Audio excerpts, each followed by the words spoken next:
arrangement. Is there anything else I can assist you with? No, I need another drinks. Make it hard this time.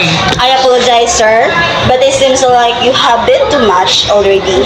Our primary concern is ensuring the safety and well-being of our guests. We cannot serve alcohol to someone who appears to be intoxicated. Is there anything else I can get for you? Perhaps a non-alcoholic beverage or some water. I don't need water. I just give me another drinks. I understand, sir, that you may looking to enjoy your more drinks, but I am afraid I won't be able to serve you any more alcohol tonight. It is important for us to adhere to responsible serving practices. Can I offer to you some food instead?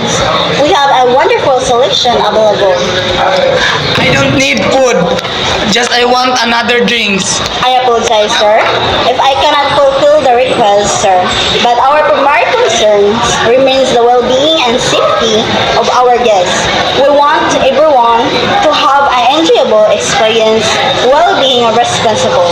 We can call a taxi or assist you in arranging transportation to ensure to get home safe if needed. Please let me know how I can assist you further with this limit. Fine. Call me a taxi here. Absolutely, sir. I'll be sure to arrange your taxi for your rides away. Just give me a moment. Please feel free to relax and let us to take care of everything.